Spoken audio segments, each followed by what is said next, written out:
Hello everyone, I'm just getting ready, just finalizing a few options because before I'm gonna have chat visible, I can only see the chat from the Twitch at the moment unless there is a delay. So we're gonna see what happens, and thank you for subscription in there, Liveranov, and welcome.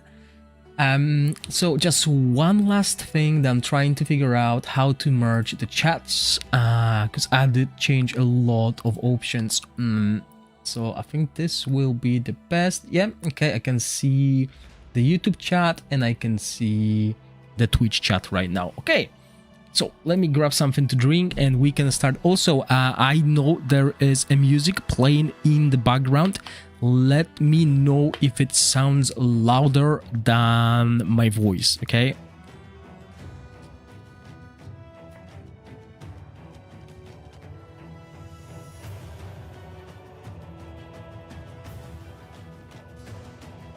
Okay, let's go. Oh my goodness, I forgot everything about streaming. There we go. So, transition, and we are in the game. This is Season 8 of Dragonheir Silent Gods, available now on a test server. There's a lot of things to cover and I'll try to stream at least twice today. I'm going to do a 2-hour stream right now and then maybe another 2 hours in the evening, depending on what time my kids go to bed. So first things first, there's a lot of changes. I did cover quite a lot of it in previous videos. One of the most exciting changes is the temporal corridor. That's where we will be able to exchange fragments, not soul imprints, for exclusive heroes, as well as an older fragments for older exclusive heroes that will rotate. Obviously, if you don't want to gamble, you still have an option to choose the hero you want instead of 50 fragments. So options are available right now, which was not the case. Hi Rhapsody Lee, haven't seen you in a while. Yes, that's correct. Let me know, guys, if my Twitch stream is fixed. I had issues previously that YouTube stream was doing just fine, but the Twitch stream was cutting off for viewers. I can see that the bitrate is at 6000, which is about right. It does say it's a little bit low, so maybe I'll need to increase it, but for the time being, hopefully the Twitch is running good for you guys. So the main topic in this live stream will be the heroes, but before we go to the heroes, I know most of you are looking forward to locking equipment. I did release a video about that equipment, what I am locking, but I wanted to show you what kind of equipment we have available in the new season, as the description in the game that you can see currently is not the greatest. So we're gonna start with the equipment that is available, well, the helmets basically. So this is the set that I've been talking about, and I did the math in the video, and you can see how much extra bonus HP, which is the one in yellow, not the one in the white, you need to get certain thresholds of the attack. So 2000 attack. To get it, you need plus 50,000 HP, which, as you can see on my Serpent Themis, is not that far away. I'm more than halfway through without any tempering or elemental affinities for the equipment, which is very achievable, and this will be the piece of equipment you will wear on most of the heroes, especially those who are not built with crit rate, crit damage. However, we might find out that this will be used there as well. There's obviously multiple different ones. Let's have a look what else we have, because there are a few very interesting ones and a few that you can already see are reoccurring. We also have Calcin Ruin. After the ultimate skill deals damage, inflicts bleeding on the target, dealing maximum target max HP every 2 seconds, but it's capped at 100% of the caster attack, so this will require a little bit more testing. But there are very interesting utility sets. After healing an ally, target increases their damage dealt by 8%. if they are healed, if the healing brings them to full HP, they gain an extra 8%, which is 16% extra healing. Then we have the Shadowbound mark. Each time the wearer switches to a new target or continuously attacks the same target for 15 seconds, gain 20% attack up for 10 seconds, and the next basic attack deals additional physical damage. Melee heroes also quickly reposition to a range where they can perform basic attacks. This is looking very interesting, so I will definitely give it a go and try it, but yeah, the equipment is going to change totally.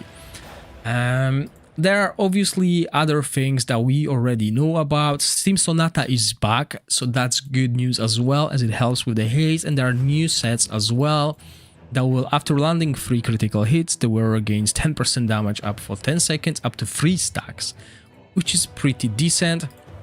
Forge, we also have the attack speed set, and basically everything else we had. There is one, I believe, interesting set here. I believe those sets actually were their banner Starlight Echo, which will grant us skill haste and enlightenment, and when attacking, there's a 30% chance to fire additional orb at the current target, dealing physical damage and inflicting stun.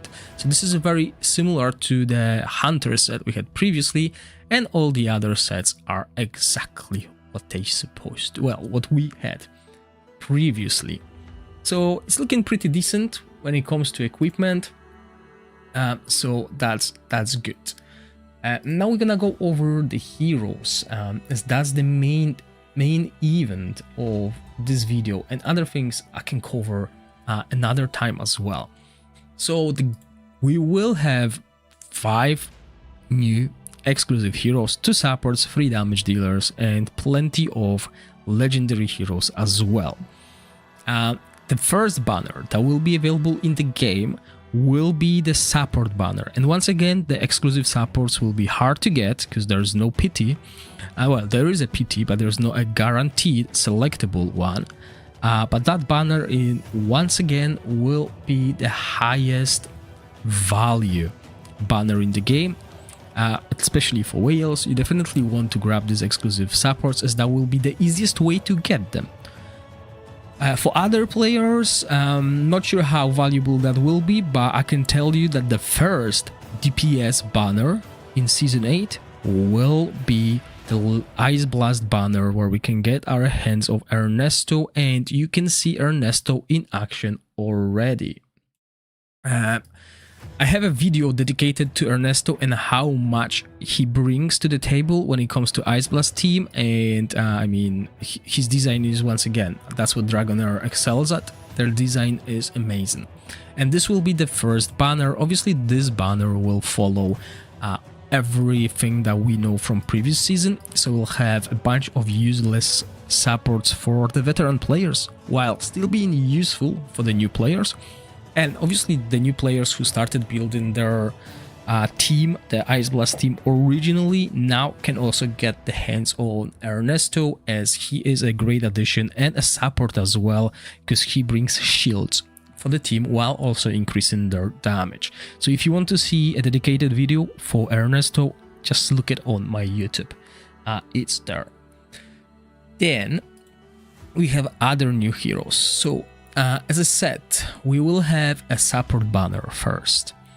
And in that banner, we will have 3 non-exclusive supports. I didn't really have a chance to look at them, so you and me, we will go over them today and find out what they do, as well as we'll have this Munch guy that will be available in the Continental Challenge.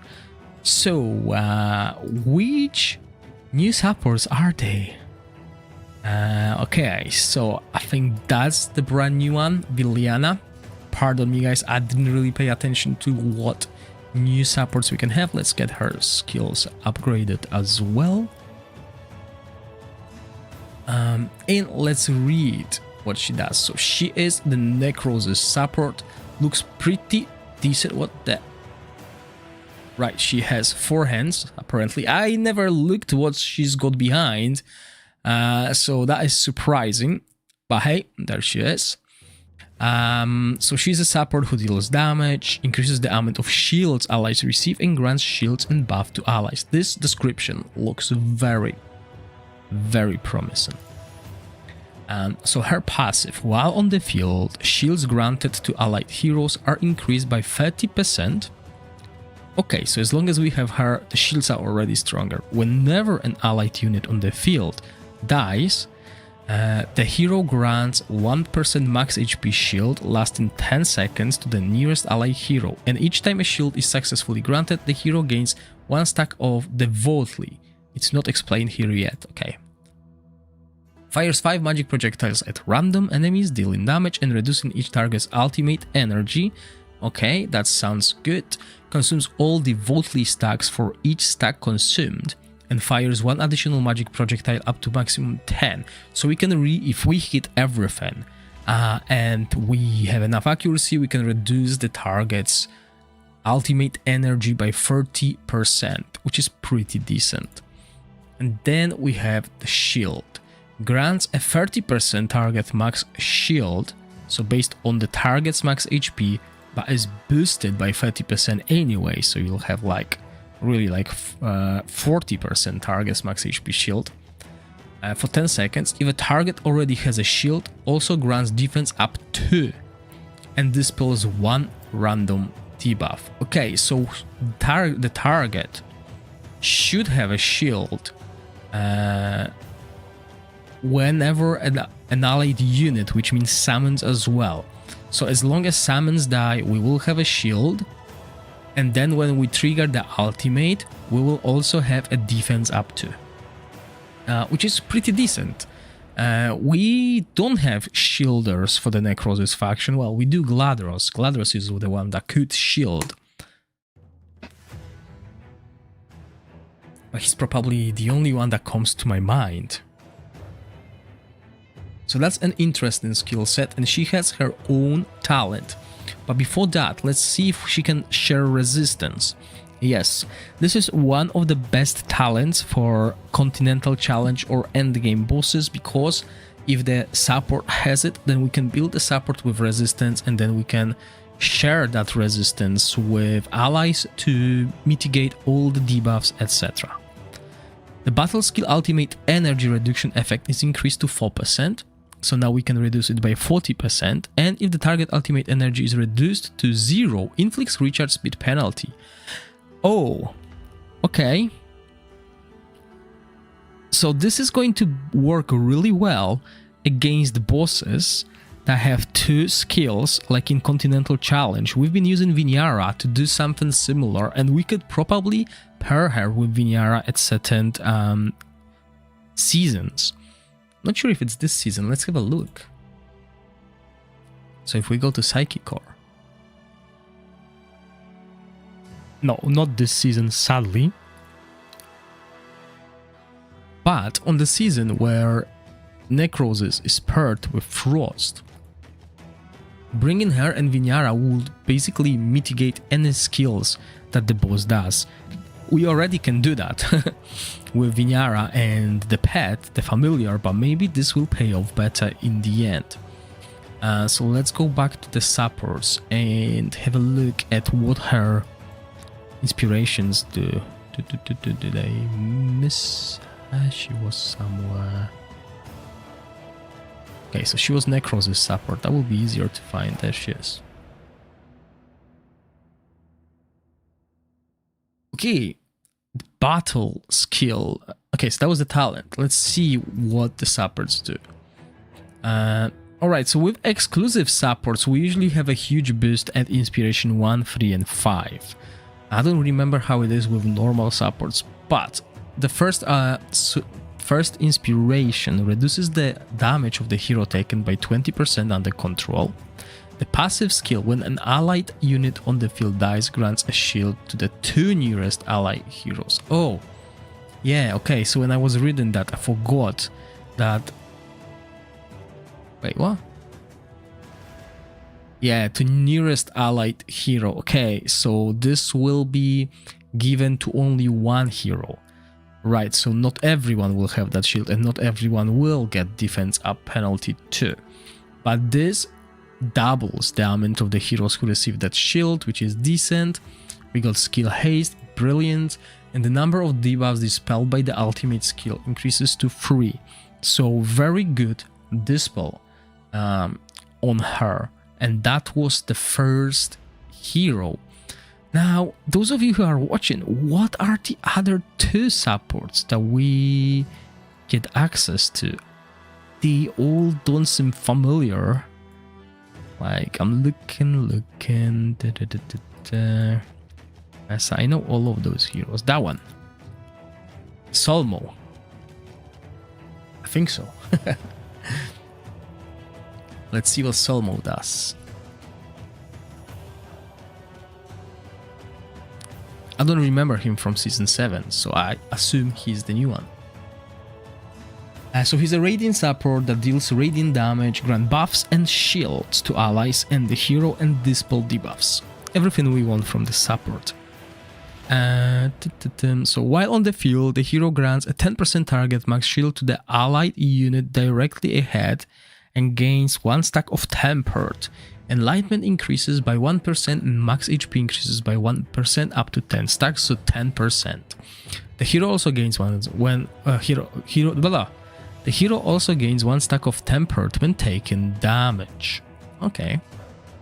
Grants target max HP and Enlightenment shield to 3 allied units with lowest HP percentage, and grants additional effects based on the hero's current Tempered stacks. So you want to stack the tempers, easy. At 3 stacks, 75% chance to remove 1 debuff from each target.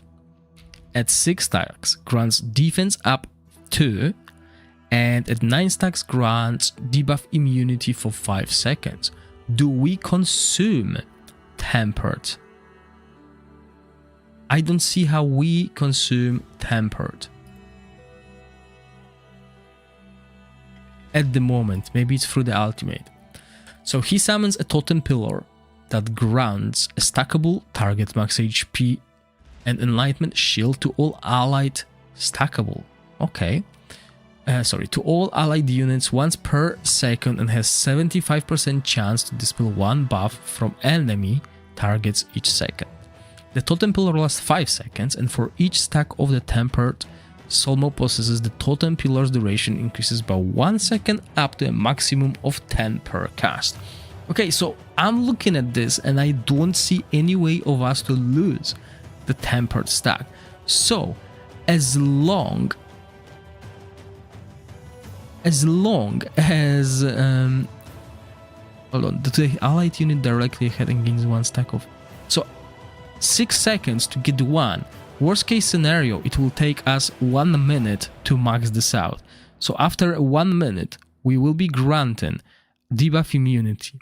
Before that, we'll be granting everything else. So we can assume at 1 minute, we finally got some debuff immunity. That is really interesting, but it's quite RNG. And looks like he's also got his own talent. Each time an enemy buff is dispelled, also reduces the enemy shield equal to 300 of enlightenment. So anti-shielder, and he has the resistance and he can share the resistance. However, with the debuff immunity, we should be alright eventually. Let's have a look at his inspirations. Reduce the hero's damage taken by 20% when under control. The stack cap of Tempered increases to 15, so that's quite good. HP, skill haste, and the shields the hero grants gain a bonus based on the hero's current Tempered stacks count, which with each stack granting 3 additional shield value. So far we have 2 shielders, so that's good. I like shielders as that extends our HP, which means we are harder to kill. I believe those 2 were there. We're gonna go back to him shortly.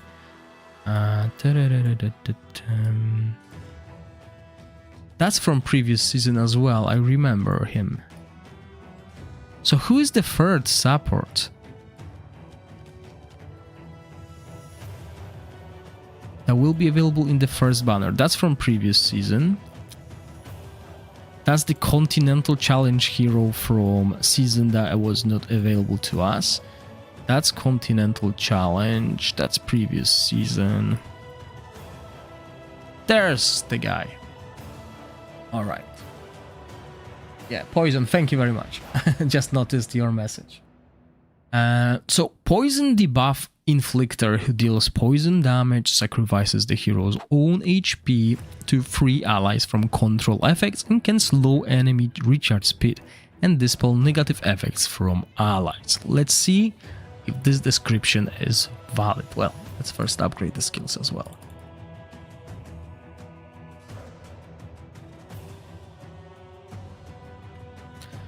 Okay, so his passive. When a control effect is successfully inflicted on an allied unit, so successfully, we can't resist it, the hero sacrifices 20% of its own max HP to block that control effect.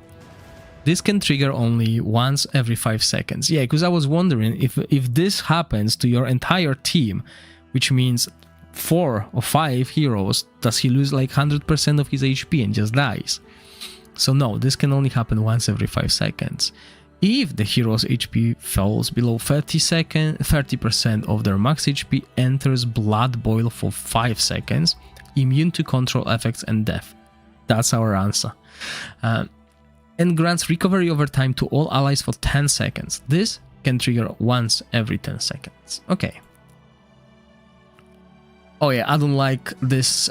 See, the Great Sword Slam, the radius is terrible because, well, there will be someone in front of him because he's melee, so he will run up to that target.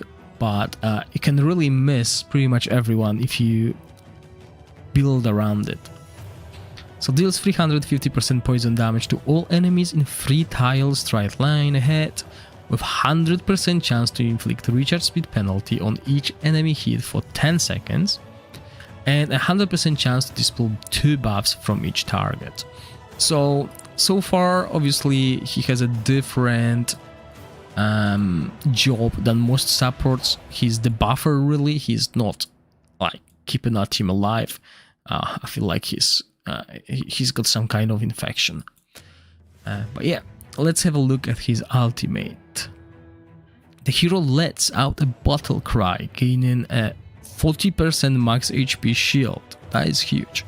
With a 100% chance to dispel 2 negative effects from all allies. Okay, so that's our debuff removal. And control removal as well, because it's negative effects. It doesn't say debuffs.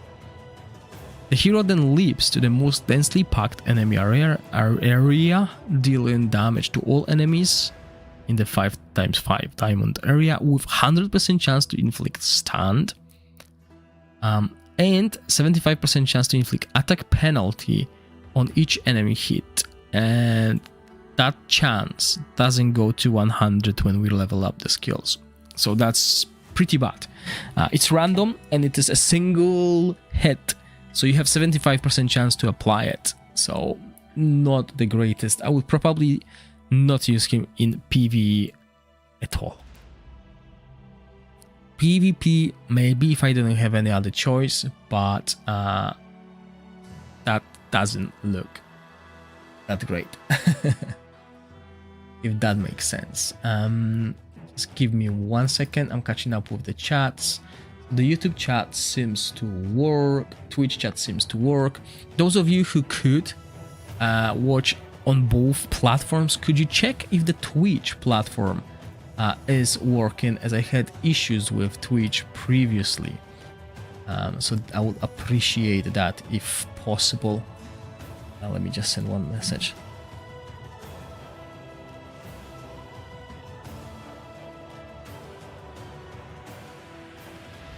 All right, and we're back here. So that's the 3 legendary heroes that will be available in the first banner.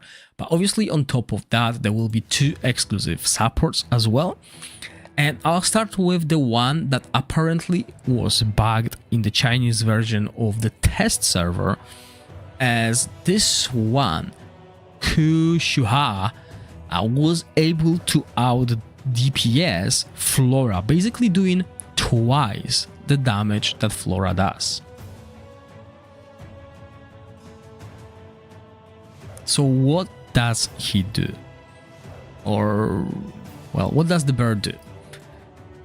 Fire support hero who deals fire damage at the start of the battle grants Sacred Guard to all allies in the same row and Battle Soul to all allies in the same column behind, so his placement will really matter. Can also assist allies with additional attacks after casting the ultimate skill. Just increases your damage by 60%. That's nothing. Okay, so thank you for the spoiler. I didn't build the Wild Team yet. I plan to build all the teams once we unlock Temporal Vortex 4 because my heroes are level 100 as you can see. And there's no point of me like building and comparing their damage in Vortex 3 because survivability for some of these teams will matter.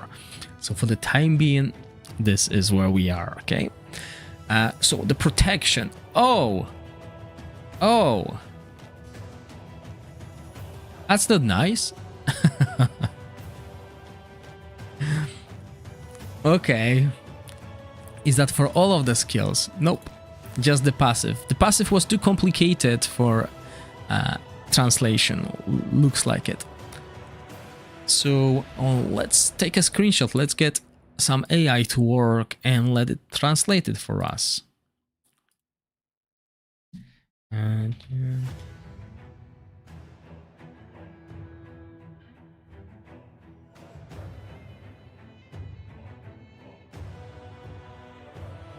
let's see what it says.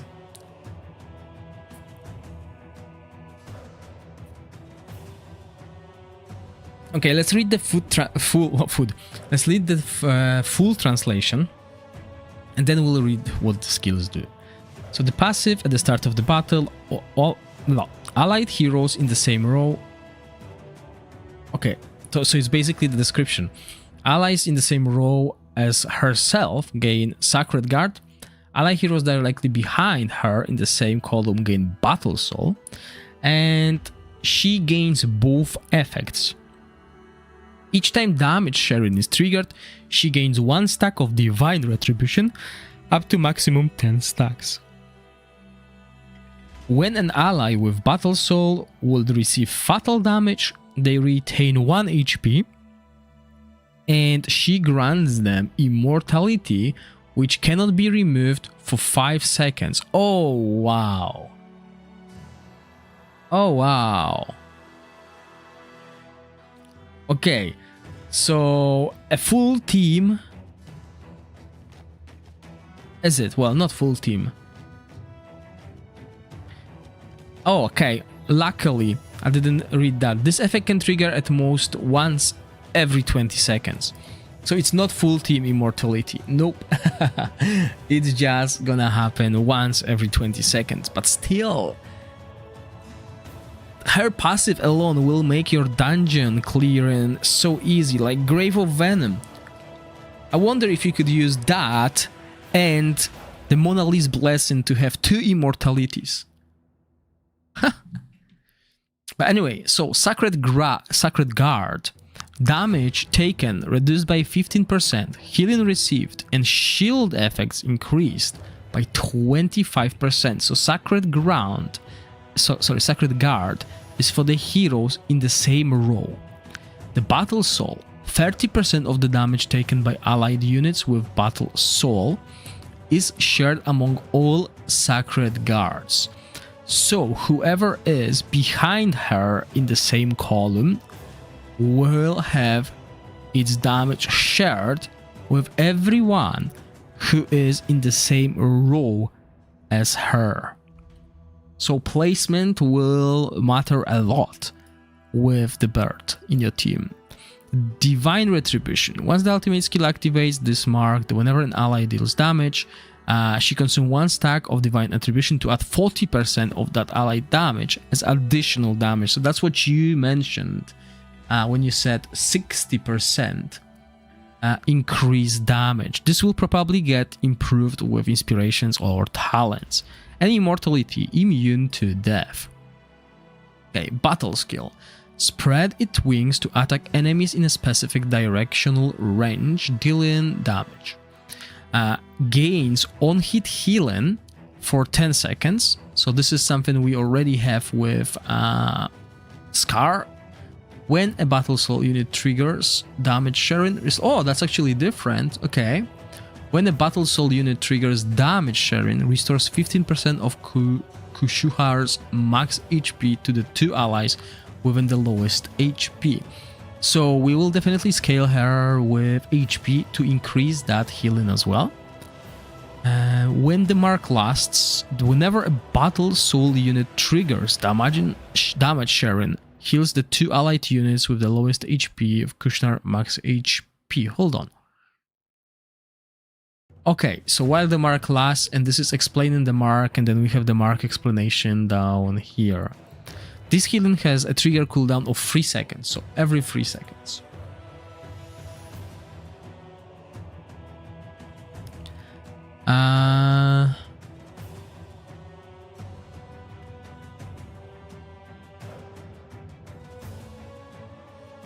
Okay, sorry.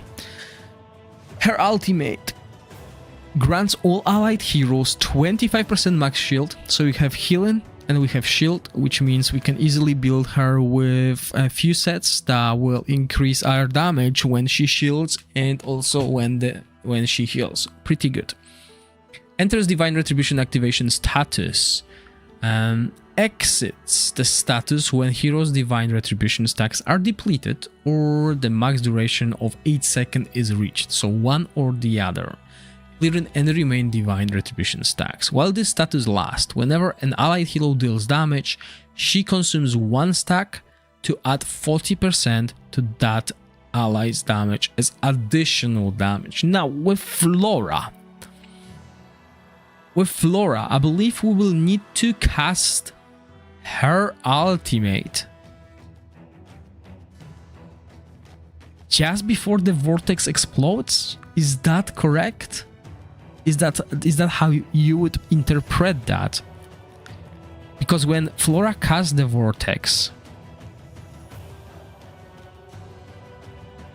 she does damage, but the biggest damage that comes from Flora is when the vortex explodes.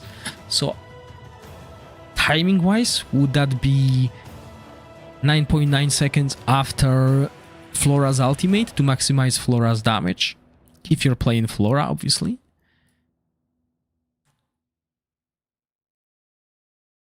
But then again, we will have few of these stacks, so we maybe don't need to worry much. But yeah, it looks really powerful. So yeah, she will increase damage significantly, as we can see. And let's see the talents. Okay, so we can increase our ultimate. We can extend debuffs by 2 seconds. Hold on. What debuffs? I don't see any debuffs on her. Unless there is a debuff, and probably is in the inspirations. Yeah, oh, even here. When the ultimate skill is cast, has a 100% chance to inflict attack penalty on all enemies. Oh, inspiration? You think he needs inspiration 3 to get rid of wasting the stacks? If that's the case... Oh, wow. Yeah, then definitely. Let's have a look at the inspirations now. So, inspiration 1, 3, and 5 for exclusive supports is usually very decent. And this will be the thresholds you want to achieve. So, let's have a look at that as well. The range for acquiring Battle Soul is expanded. All allied units positioned behind the hero can now receive it. So just a reminder for myself and for you, Battle Soul is this, and that happens. So let's get a look. For allied heroes directly behind her. So directly behind. Sorry, my tooth is still healing, so I'm not talking like well. I'm trying, guys. Okay, so no more directly. It's all allied units positioned behind the hero. Okay. Wait a second. No way Inspiration 2 is as good as I can read it. Hold on, before we read that, give me another exclusive support. Okay, no, so I was wrong. It's Inspiration 1, 2, all of them. Really? Give me another support. Yeah, okay, so I was wrong. It's pretty much all of the inspirations on them are really, really good. I thought there was like a few inspirations that are like just something. But wow. Okay. The number of targets healed by the battle skill is increased to 5. So this is pretty decent. This is very good because her battle skill now, right? 2 allied units with lowest HP. Now it's going to be the whole team unless they increase the team capacity. But for the time being, 5, right? So that covers the whole team, which is really good. Inspiration 3, during Divine Retribution, does not perform additional attacks when allies use basic attacks. Okay. When allies deal damage through their passive skills, battle skill, or ultimate skill, there is a 30% chance the mark is not consumed. So it's not 100%, but there is a chance, which is amazing because, you know, Wild Team is always on point. Wild Team, for example, is the least RNG team already. So adding another RNG will not make any difference to that team.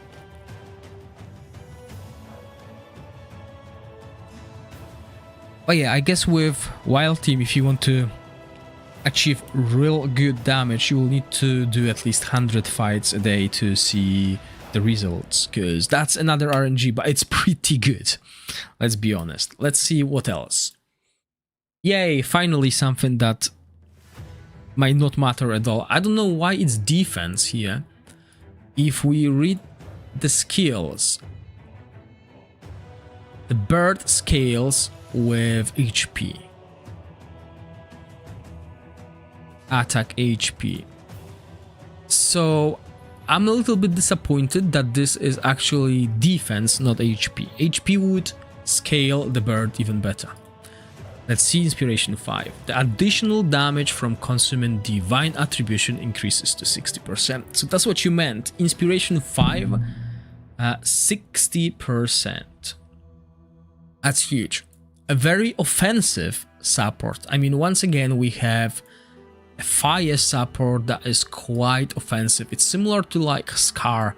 While Scar can keep team alive, at high inspirations, like Inspiration 5, we have extra damage reduction. And Scar was one of those who have like 2 not great inspirations, right? So he's once again offensive one, but easy to keep the team alive at Inspiration 5, although not always. The bird is very similar. It's very offensive, so we don't have at the moment like an ultimate fire support that can keep the time easily alive. I mean, yeah, Crisis is kind of. His shields are amazing. But yeah, okay, so that was the fire support. What else did we get? Oh, the lightning one. That's an interesting one, and it's an offensive one as well. Ooh, okay, so Selva. 2 amazing daggers. We get some... I think Season 2 was the mermaids, or rather Nagas. Well, not enough hands for Naga, but anyway. Lightning support hero that deals lightning damage, inflicts imbalance on enemies and steals their damage reduction and grants shields to allies. Now, imbalance, that's something new. So I'm really looking forward to see what it does. So her passive is also called Imbalance. All damage dealt by Selva has a 50% chance to inflict imbalance on the target for 3 seconds, which means basic attacks, battle skill, and ultimate. Enemies inflicted with imbalance have 50% chance to be unable to inflict debuffs or control effects on enemies. Now, those of you who are following the Chinese version of the game, I didn't test her yet, but can we apply imbalance on the bosses like temporal vortex? Because if we can apply this, it doesn't say it's a control. Like, we can't see the imbalance yet, but if it's a control, then obviously we can't. But if it's a debuff, then will this not being able to apply debuffs on our heroes work? If it does, this is going to be so powerful. Anyway, moving on to the battle skill. Okay, so the battle skill does not work very well with ranged heroes. So very good for Dauntless, maybe not so great for Thunderbolt, unless you can group them together. I mean, against Temporal Vortex this may work, but maybe against some Continental Challenge bosses not so. Oh! Hotel Bintang says you can inflict imbalance on bosses with E1 and it's 100% chance. That's a spoiler, guys. We will get there, but I am getting excited here. So, her battle skill creates a 5/5 diamond-shaped arcane array centered on herself that follows her for 5 seconds. Enemies, so that's cool. So it follows her if she moves. Enemies within the array take an instance of 50% defense, lightning damage every 1 second. See that? See that? Every 1 second for 5 seconds, so huge chance of applying that. The array's damage increases by 10% every 1 second up to 5 times, so maximum 50% basically. Each enemy hit has 1% of their damage reduction stolen. Okay, so 1% of their damage reduction. Can we see the damage reduction stats somewhere? Like, we know we have defense. The reduction of the hero's damage taken. The higher the defense, the higher the damage reduction. So I believe we could assume this means 1% of defense, but there are skills that don't increase defense, they increase damage reduction. So we won't be able to see the value of damage reduction unless I'm missing something. But anyway, we can steal up to 30% of that thanks to her battle skill. And she can gain up to 50% damage reduction this way, and allies within the array also gain the damage reduction the hero has stolen. So quite good. We will steal the damage reduction and share it within the team, so our team becomes tankier. Now obviously the bosses will have quite high damage reduction because of their high defense, so that might be very, very powerful. Then we have the ultimate that will heal, that will hit. As you can see, I have troubles pronouncing some words because of that tooth. So it will hit all the targets in front of her, but nothing behind. It will deal lightning damage to enemies. What? Why is it 5/5 rectangular? Oh yeah, it's 5/5 rectangular area. I didn't read the rectangular, I thought it was diamond shaped. Okay, anyway. If enemy hit is inflicted with imbalance, and we have high chance of inflicting imbalance before with all our skills and auto attacks, resets the duration of their imbalance and all their negative effects. Wait, what? Oh, wow. Wow, that's better than Rata. Rata extends negative effects. She refreshes them.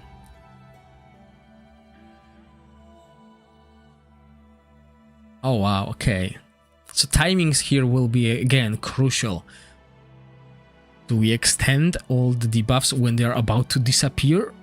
Or we cast it earlier and still manage to get it? Okay, sounds interesting. And additionally restores 3% of hero's own ultimate energy up to 15%. Oh, wow. So 18-second rotation is quite easy, as you can see.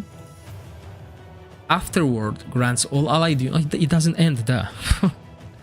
afterward grants allied units a 400% defense special shield. What's the difference between shield and special shield? For 10 seconds, and dispel one random debuff or control effect from each ally. Very good. While the shield holds, allied units restore target max HP every 1 second, and when the shield expires or is broken, deals lightning damage to enemies. Alright, that seems very powerful. But that's not all of it yet, guys. Let's have a look at the talents. So no resistance share, which is we have, however, we get more ultimate when the ally resists. But looking at the talents, these are the tank talents. Okay, definitely the tank talents rather than support. All right, so nothing spectacular here. And now, oh no, let's translate that. Where's my keyboard?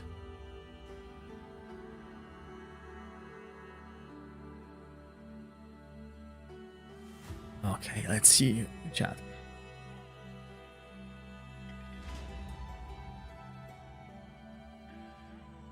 Harf Morris, I'm not 100% sure. We could try her and see how it looks as well.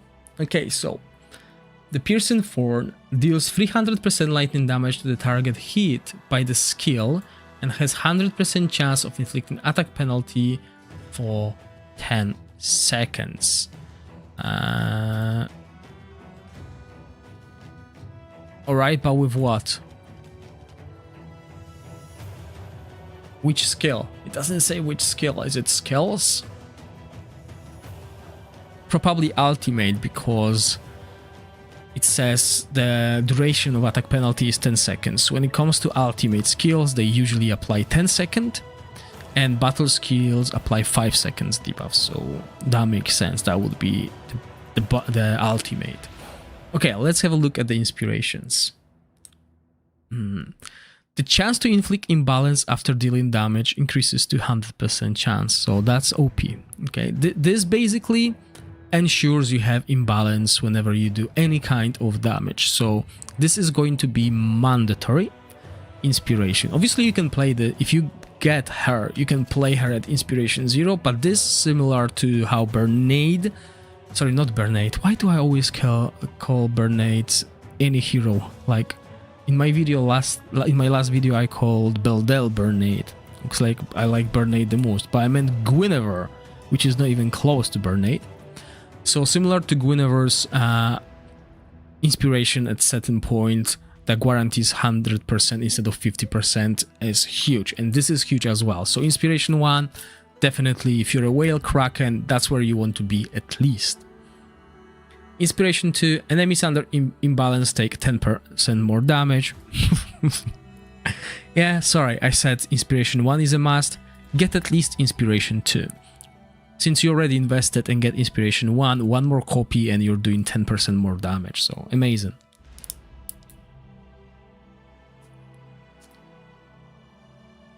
Inspiration 3, the battle skills, Arcane Array changes to even more area, which means we cover our heroes better and we deal more damage to around us. So 5 to 5 rectangular, right? That would be 1, 2, 3, 4, 5. So it becomes pretty huge, as you can see. Definitely worth it. So now let's see. I'm expecting defense percentage here on Inspiration 4. Skill haste. Okay. Alright. That's interesting. So if we get skill haste, we get Puppeteer, and we also get here a 15%.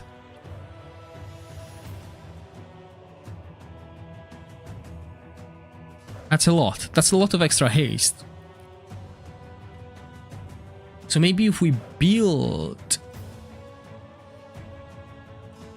her with haste and do a 15-second rotation. And we extend all the negative effects. We're gonna have the upkeep of all negative effects all the time. Hello Ivan, welcome. That is... wow. Okay. And the last inspiration. We're not even finished. The battle skill's damage reduction skill cap increases to 50%, which goes from, what was it, 30%. So huge. Oh wow. Okay, the battle skill though is 12 seconds instead of normal 10. Yeah, so the battle skill cooldown is slightly higher. So what if we haste? Yeah, I'm just gonna use that artifact. We would not really use it. But I just want to see what happens with 60 haste. Yeah, so we lost a lot on the battle skill, and if we get the inspiration now.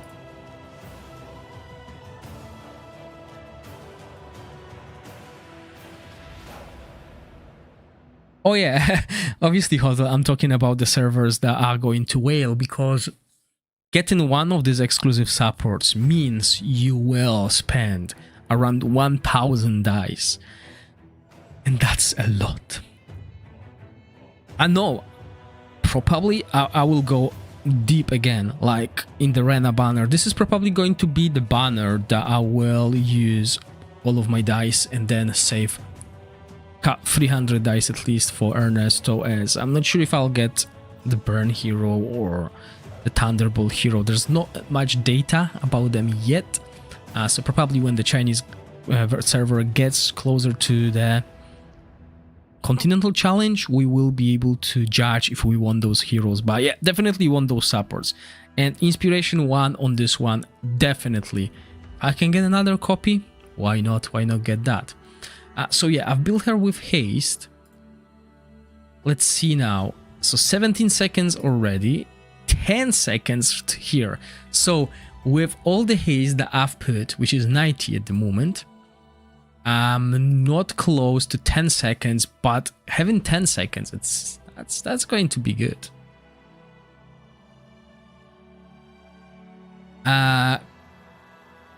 Carl, there's no data.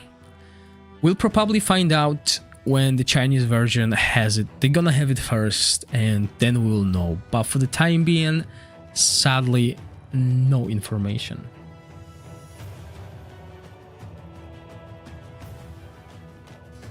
Hopefully sooner than later, because I really want players to have her so they can start building their aura teams the right way, because there's a lot of new players who are obviously going for aura.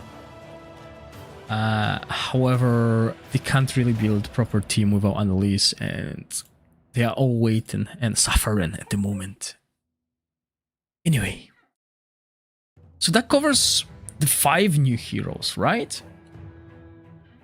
That's amazing. Okay, so we covered that.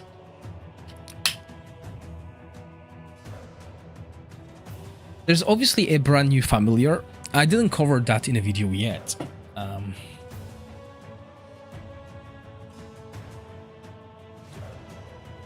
Oh, I didn't even I didn't even get a copy of it yet, so let me get that quickly.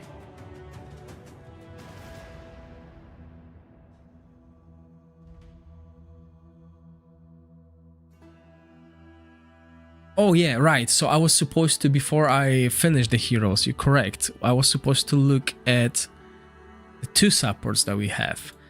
So yeah, this guy is offensive support, totally, right? He's going to increase your damage by 60%, yeah, simple as that. And there were screenshots floating around from the Chinese test server where you could see that the bird was doing twice or even triple damage of Flora.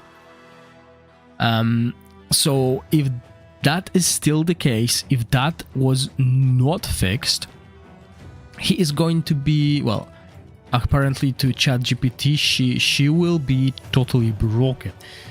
And the first 3 inspirations are already powerful. This will be totally broken. I just don't understand that inspiration, but who cares? Right? But yeah, that is going to be really powerful support, so powerful that we don't even have skills translated on a test server. But don't get me wrong. The problem with this support is we look at the Psychic or Elemental Affinity. Right, so this season we're gonna have the Fire and Radiance teams together. Right, so from the Fire teams, Flora is obviously going to be used as a single target, let's say, if you don't use Dauntless or Ice Blast, right? If you're a Whale Flora player, because that's the only way you can play Flora, really, you need a Whale team to play Flora. You will be using something like... Oh, by the way, an amazing thing, guys.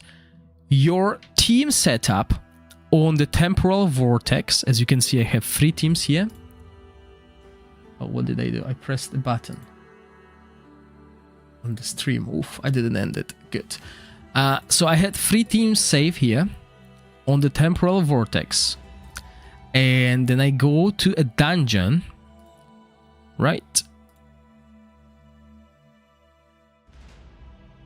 And I go to manage, I have 1 out of 30 teams. That is a huge quality of life, and I hope this will be similar to Continental Challenge, etc. That will extend our team setups significantly. We'll have a tab for dungeons and we'll have tab for Temporal Vortex. Even if it's only for Temporal Vortex because we use 2 teams, I'm still happy about that. At least I don't need to save Temporal Vortex. In my normal setups, I can do 30 Temporal Vortex teams here and try everything I want. But anyway, as I was saying, so when you create a team for the single Temporal Vortex, you will be looking at Flora, you will need this guy, and ha, right? And then we would bring that Fire support. Currently we use Scar. And for this to work in our version of the game at the moment, in Season 7, you need to have Inspiration 5 on almost all of them except for Zorak, and Scar can be Inspiration 1, that's what matters, right? But Flora has to be Inspiration 5 to compete against other heroes such as Aura and everyone else, basically. If you don't have Inspiration 5 Flora, she is not going to do that good. So in this season, we instead will bring the bird. That's at least what we are hoping to bring if you're playing Flora, right? And it looks like if you have low inspirations, if we reduce the inspirations and read that again, the range of the Battle Soul is expanded, okay? But before the expansion, Battle Soul... all allied heroes directly behind her in the same column. Okay, so to get this Battle Soul, 30% damage taken by allied units with Battle Soul is shared among all Sacred Guards. You will need to do something like this. I think this is still directly, hopefully, because if not, then it's only the hero behind the bird that gets the damage reduction. So obviously you will put your lowest the most squishy hero there, okay? And what happens when you get Inspiration 1? Just look at that. It's expanded and all units positioned behind the hero can now receive it, okay? So if we do that, now all of them, they are all behind. I would assume this counts as being behind, right? Because the Felicity will not move. Oh, where is that? We need to put the second team in.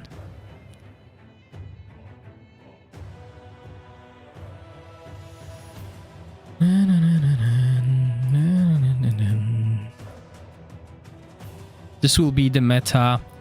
Whoops. This will be the meta Toxin team. The team that will probably be doing like twice the damage of Dauntless, by the way. So I'll build that teams later on. As you can see, I've been building a few like already. But just so we can see the fight. Oh no. Right. Okay, let's see if we can see this in action somehow. Yeah, we don't need equipment. Although at this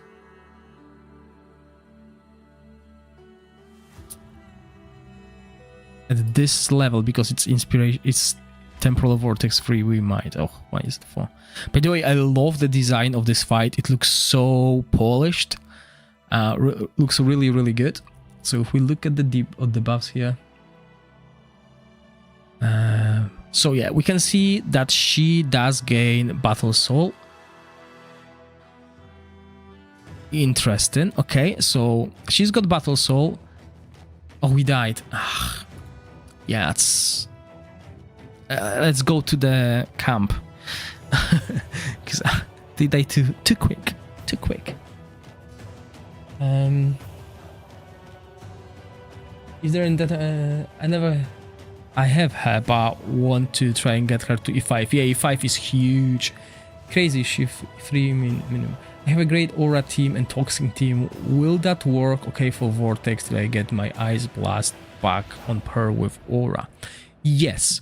So for the time being, most of us, well, not most of us, depending on what you can do. There are two teams that can be used as a single and AoE, and that's Corrosion and Aura.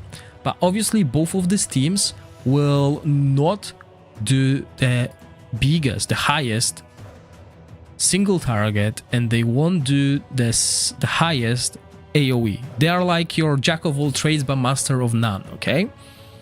So ideally you want to build Dauntless and Toxin, that's going to be meta, but I expect Ice Blast maybe on the weeks where we have the cold week will do pretty well, similar to what Wild is doing. Wild is on par with Dauntless at certain weeks, but Wild requires a lot of investment. Like you need to have full E5 team really to play Wild.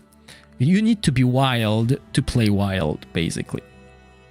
But yeah, Aura will do good for you until you get your Ice Blast or Dauntless or whatever up to speed. They're still going to be very powerful, but they're not going to be the top meta. However, there's another thing that I need to mention as the thing is, remember that scaling of Dauntless team will take longer than Aura team. Aura team is pretty decent early on because the survivability is there. We build them with HP. With the new mythic as well, their HP will turn into attack. While Dauntless will eventually outscale, but for Dauntless to shine, Guinevere needs attack speed runes, which are hard to get. Yes, you can use Aura for the single, and you can use Aura for the AoE. So depending what you're missing, you can use them as your stand-in. So, sorry guys, I'm gonna move my mic a little bit. So that's the important thing. But let's get back to the bird.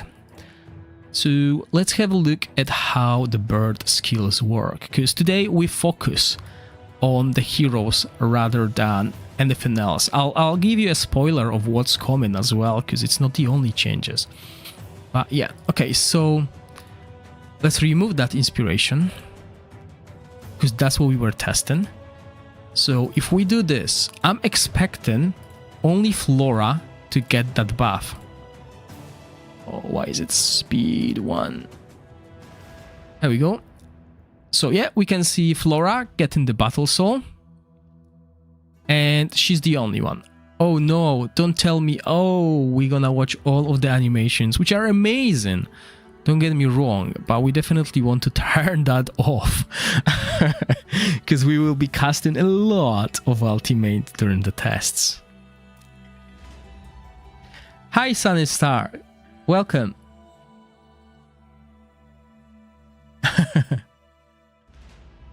Yeah, I'm back to streaming at least like 2 hours every few days because there's something to do now. Yeah, there's a content. AB and Dauntless will compare for the best in single target one though. Yes, I believe the Dauntless will have an edge eventually, but early on the extra crit rate we get from the Ice Blast team will really work well. Where is it? Battle. By the way, guys, hero showcase animation random after once per day. And we saw it like all the time. Never, please. We don't want to see animations. They're amazing animations, but I saw them so often. I have Toxin, but no good supports. No Reita, only Ogok. Ogok is decent. Reita is the offensive support that will keep your team alive as well, but she will extend debuffs and increase your total damage. But Ogok is the defensive support. So if you have Ogok, especially at Inspiration 5, makes him so easy to build, your team will survive pretty decent. You'll just do less damage than if you had Reita.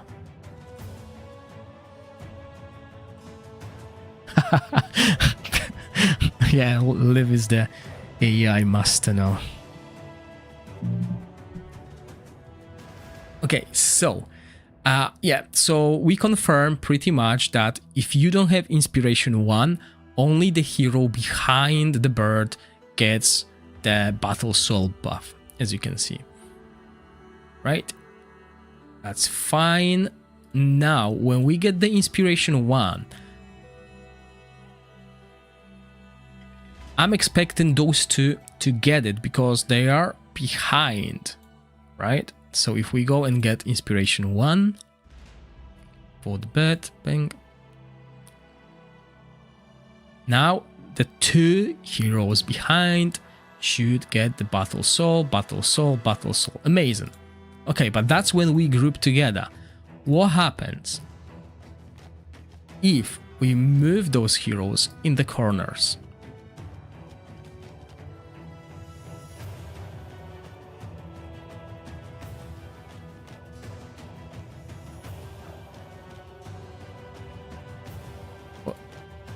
Battle Soul, Battle Soul, Battle Soul. That's perfect, guys.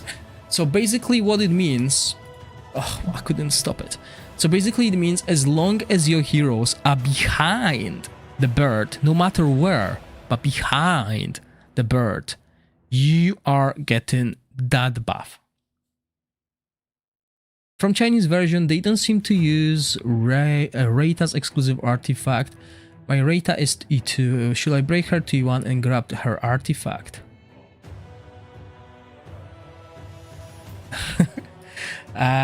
So I would definitely wait. I know that in the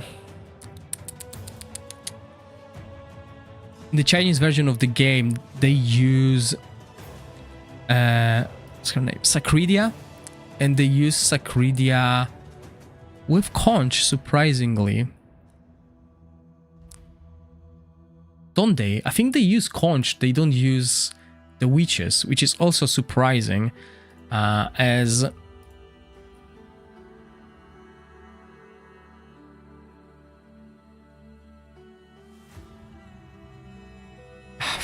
I'm not sure why they would use Conch with Sacridia, unless she's got something I'm missing.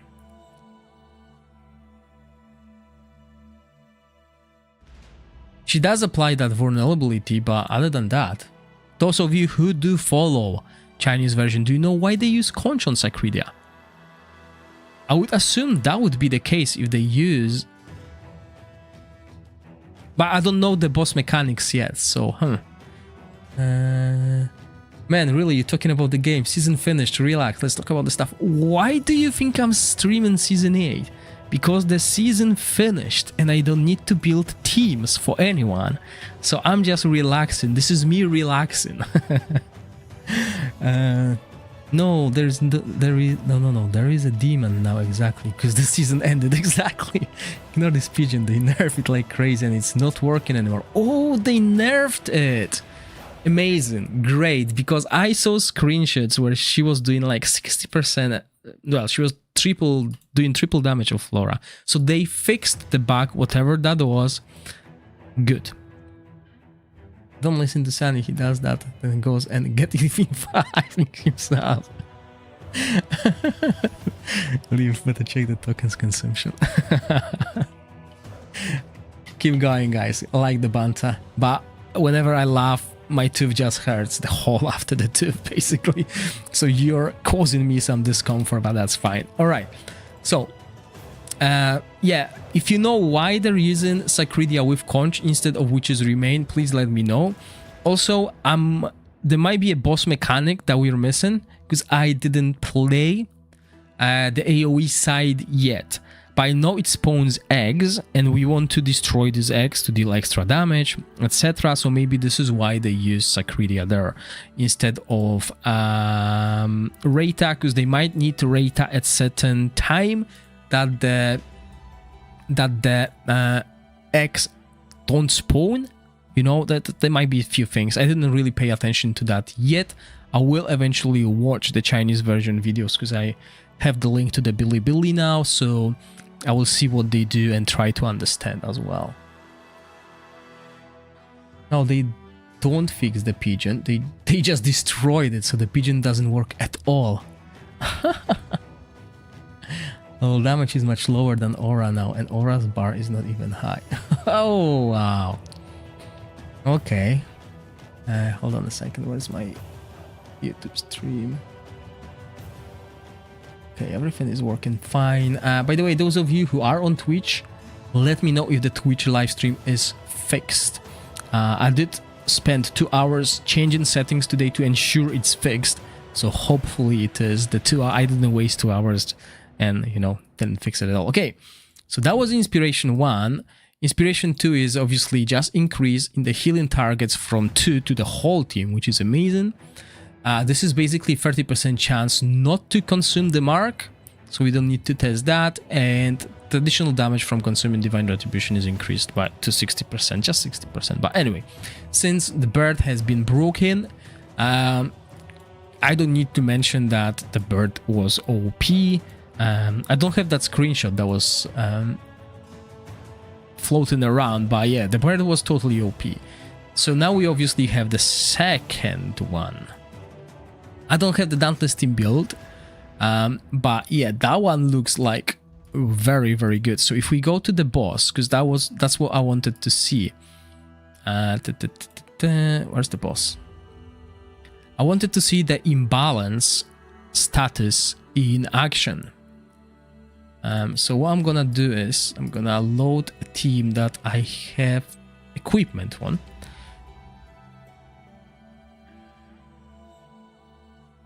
And I know, guys, this is not the correct way to do it, but I just want to see that status effect. And we do that.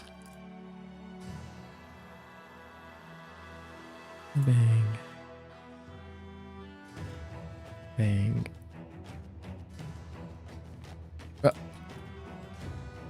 Oh, the talents on her are not great. And this. Right. She's Inspiration 5, and we just... let's give her anything, really.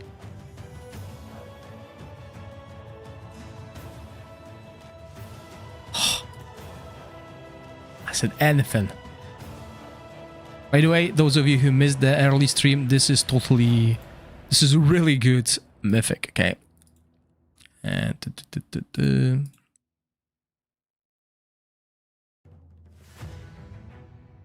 no, oh, I need accuracy, don't I?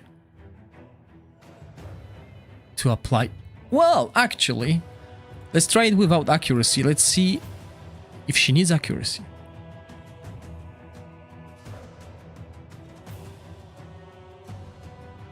Oh, so if they use Reta at Vortex 4 with the staff, that means they are struggling with survivability, so they can't afford Reta's artifact. So they played 4 damage dealers, which means Reta is the only support. So for that case, they need the staff to keep the team alive, which makes sense. They need to find another way of applying, which is remains.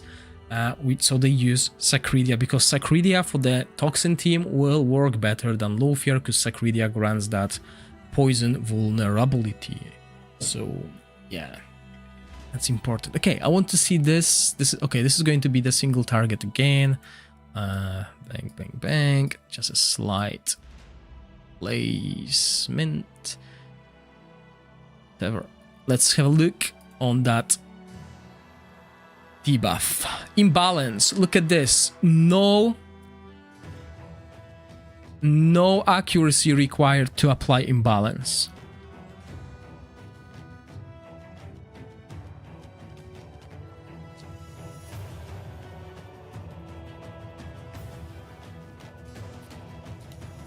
Damage resistance penalty. That's another thing that she does, right? So we can see it's stacking. And imbalance is being applied constantly. So imbalance is not a control effect. It's a debuff, which means it will work on the bosses. Obviously, when I was reading it, when the hero was introduced, imbalance, which means you're not going to be balancing well, which is a control rather than a debuff. Well, it is a debuff, which means it's going to be very useful.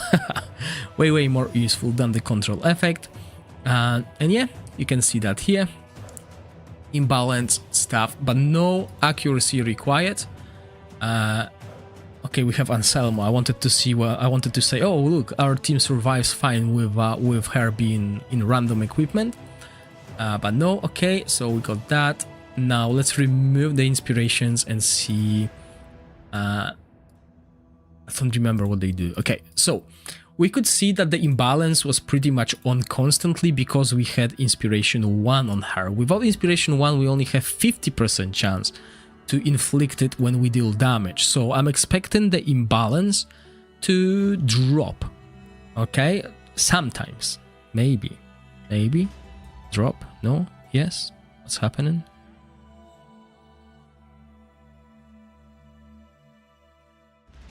Yes, there we go. So we lost it for a few seconds, right? Obviously, we're doing a lot of damage and the imbalance can happen from any damage, but you can see that the upkeep of that imbalance is dropping, which obviously is not what we want. This is why having that Inspiration 1 is huge, because it just solves the issue, right? So that's amazing. And yes, I'm happy we don't need to build her with accuracy. There we go.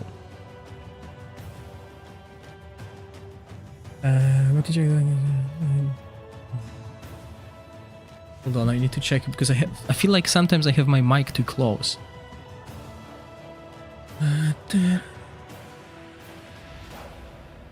My Dauntless is Inspiration 2, Nastienka, Inspiration 2, Kurvida, Inspiration 3, Guinevere, no Mashtur, but I have Earmush.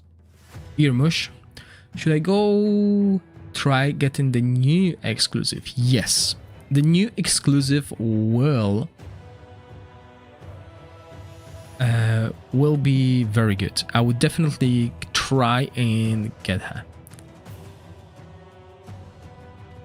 Hotel, if you have any screenshots or like news from the Chinese version, make sure you post them on my Discord as well. I will try and cover a little bit more of the Chinese version because I did the YouTube poll and you guys are looking forward to this information as well. So I'll try to do that. I saw the early Vortex teams as well on the Bilibili, so I will definitely record like a summary from that just before the servers go live. And by the way, guys, just a reminder, there is a giveaway happening on my YouTube. It's unusual one though. If you're playing Season 1 currently, or you're a free-to-play player, you might get or win an account on veteran server and join one of the best communities, which is Celestials, and be part of their team on the veteran server with account that is worth more than $500 at least, and has inspiration for Talefia and plenty more heroes, and you can see that in that video. So if you have not participated in it yet, try your luck. Basically, we're very close to achieving the goal, and I will finalize the giveaway at what is it, 17th, in 3 days, and give the details to the account for a player who wins, so he can start playing on the first day of the new season and join season 8. Because remember, what's gonna happen is if you're season 1 right now, you might move to season 7 before season 8 starts. That's the worst thing that can happen to you if your season 1 endgame just finished. You're gonna miss the whole season. Everyone will be in season 8, you will be stuck in season 7. So this solves that issue and saves you a lot of money as well on heroes, etc. But yeah, so just coming back here, give me 3 dice. I mean, guys, I got few codes. I'm not sure if they work anymore. Let me post them on the chat, and whoever first will get them, if I can find them. The codes might not work, so apologies, they might have expired, but I was recovering from a surgery, so I didn't have time to be online much. So there you go, guys. Let me just...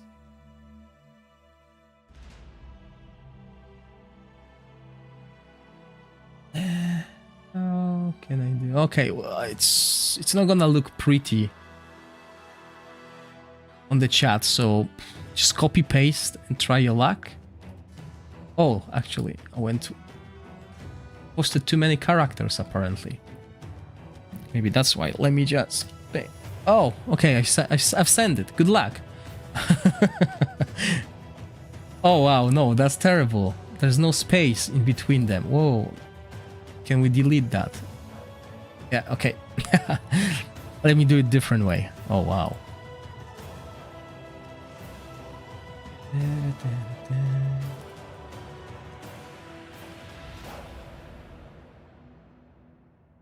Alright guys, I'm gonna spam some chat, okay?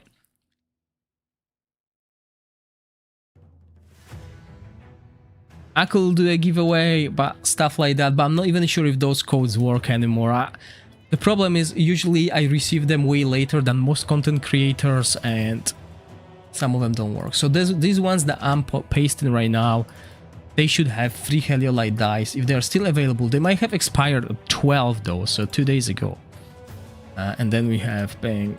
Liveranov probably knows when the codes should expire, but yeah.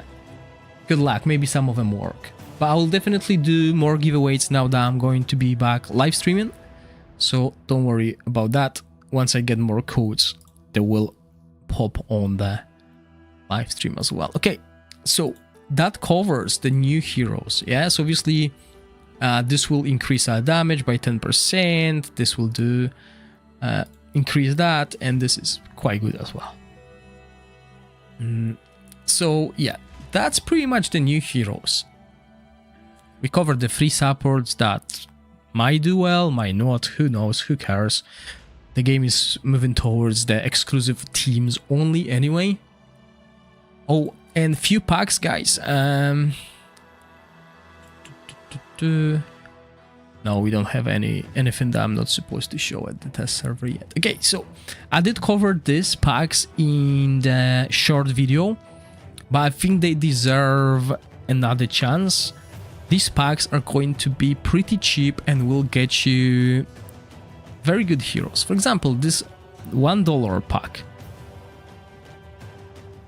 Alright, so the codes should be still available, guys, so grab them. Remember, you can only use one code. So if you use the code, paste it in maybe so people can know that it's not. But yeah, okay, so anyway, if you're, let's say you're building Ice Blast team, right?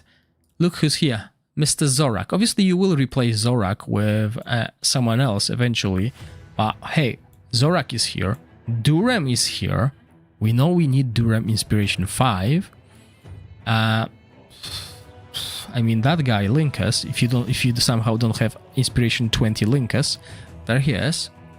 And then obviously some other gifts. But I mean, $1, that's a bargain. And then at $4.99, you can basically complete your team. So if you have Zorak, you can go for Shina, and you have 2 Ice Blast heroes supporting Beldel. That will be available in the banner, or, you know. And we have other heroes like Sacridia, Dianthia, high-value heroes in this pack, I would say. All of them are pretty decent. And then obviously this one is just 300 dice, if you're unlucky, for the price of $20. And you can choose one of the legendary heroes. So look, if you spend $26 next season, I hope this will be available next season, you spend $26, you can build the whole team at Inspiration 0. Rhapsody, yes, I will most likely stream from the test server rather than the account, because I play on multiple accounts, and obviously I will need permission from certain players to showcase their accounts, which, you know, is the gray area here. But yeah, most likely test server, because I like to be ahead and I will spend a lot of time preparing for the Continental Challenge bosses. I want to start covering the more free-to-play friendly teams for the new players. I've been mostly focusing on veteran players, or even more whales than normal players, but now with hopefully no more issues with a test server, I will be able to cover that. But the test server is still not ideal. I don't know, like, I've been asking them for proper codes, but look how much dice they gave me. They gave me 50,000 Wyrmarrow. 50,000 Wyrmarrow is 500 dice. So if I want to show you summons, like I used to do, like summon 1,000 in this banner, see if I can get exclusive before. I can't do it. I can't afford it. I don't have enough dice. But the good thing is, there's also a few things they added to the test server accounts, which will allow me to test pets. I still need to manually get pet to 6 talents every season, but I finally have resources to play with the pet talents. As you can see, they added those 2 resources. So once I get them to 6 talents, sorry, these 3 resources, I can actually awaken them and see how much of a difference awakenings make. What else did they add? They finally gave us enough affinity solvent. I don't have much master scrolls. I'm not sure if 1,000 is enough, really. But yeah, there are a few things that are still needed to be added to the test server so we can properly test things. But the best part is, on top of that, I can choose equipment I want. I can choose finally temperings, which I couldn't previously, so that's why I was showing equipment without temperings. But I can choose equipment instead of just farming dungeons, and that takes us, guys, to a few things I forgot to mention before we run the 2 hours mark. Familiars, a brand new familiar, which I forgot that I didn't unlock, so let's have a look at it in gallery. So the Hellfire Retainer, that looks like a PvP pet, right? So the Hellfire Retainer briefly charges up, then after 2 seconds grants 20% hit rate. Now, the hit rate is something new. We don't really have dodge mechanics. We don't have hit rate, so your heroes can't miss, right? And now, with this hero, the hit rate of damage dealt increases by 20%. What does it mean? The hit rate of damage dealt decreases by 20%. I'm a little bit confused. But yeah, well, additionally, if the allied hero unit dies, the hero is resurrected, restoring 100% of their max HP. and regaining 100% of the ultimate energy they held at the time of death. This effect can trigger at most once every 30 seconds. So this familiar skill will be really handful for the dungeons. Obviously the veteran players, they won't have any issues with clearing any of the dungeons, but this will help newer players if they somehow get this pet even at lower inspirations, because this will grant them additional immortality, basically, right? A resurrection if it doesn't screw up the whole battle against the boss. But yeah, and there's also a new talent, so that's something most people do not cover. Is it here? Yeah, it's here. I believe this is a new talent. The domestication scroll. Let me know if I'm wrong.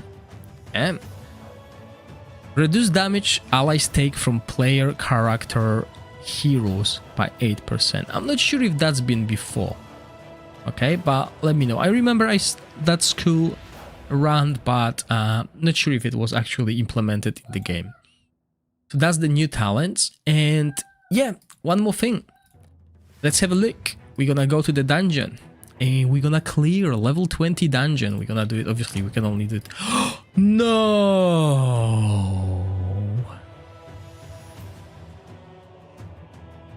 Why? Last season on a test server, they gave me 99,999 raid tickets. So I was farming equipment this way. Bang, bang. Now I need to manually do it. No. Why? Anyway.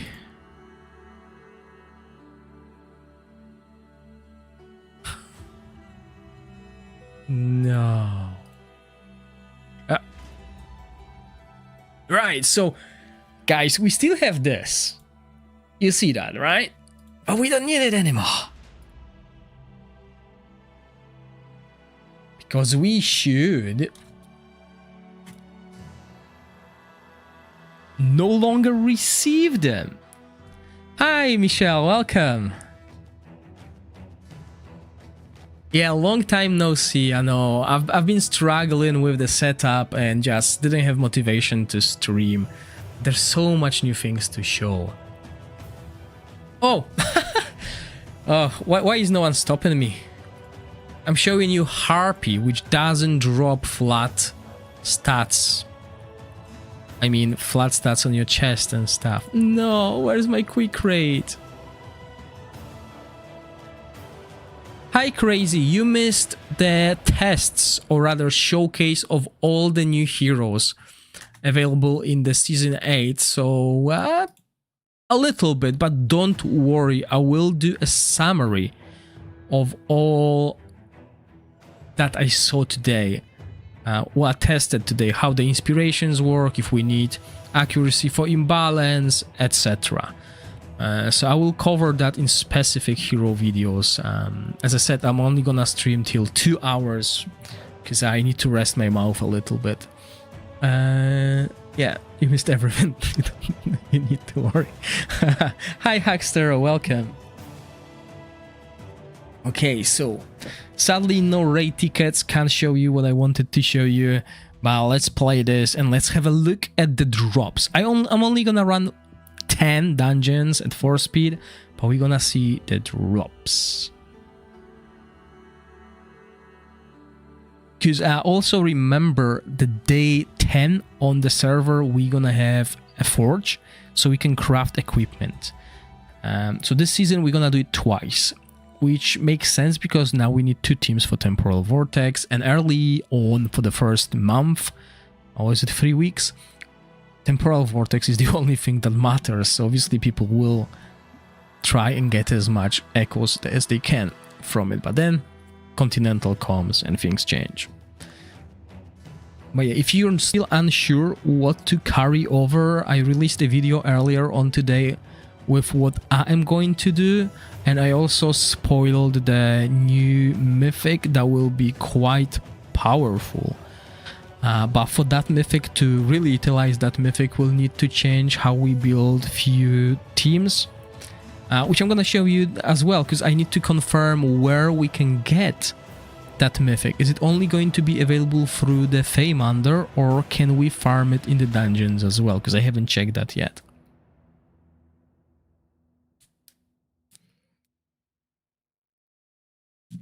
Okay, so let that play, and I'll catch up with Discords and stuff.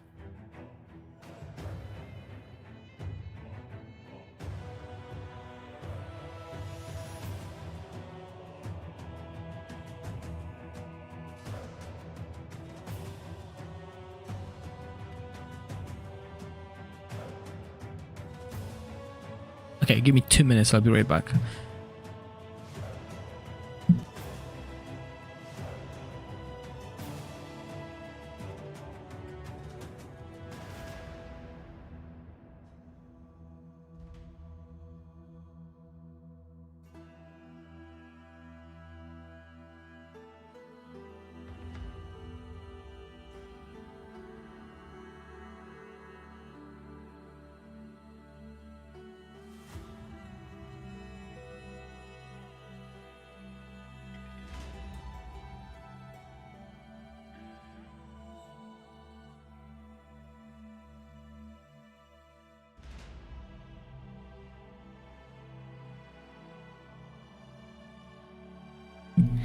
Okay, I'm back. So Sunny says, by the way, what do you think is better, 50 shards from the Vortex box to summon a random exclusive, or 200 golden tickets fragments? Okay, so that's a valid question, and most people who watch us right now probably don't understand why you're asking this question. So let's wait till we finish this dungeon run, look at the equipment, and I'll answer your question. Am I unmuted? Yes. Sorry, it's brand new setup. I'm like not sure which screen I should be looking at. The only problem I have currently with the streaming setup is I can see Twitch chat on my OBS, but I can't see YouTube chat. So I have to have two chats open on two different screens. So I'm basically exercising my neck constantly, but that's something I can probably fix.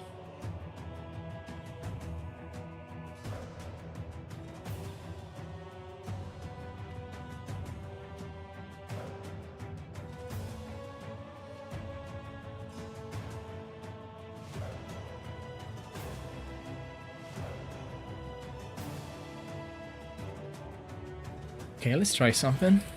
What happens when I do this? Alright.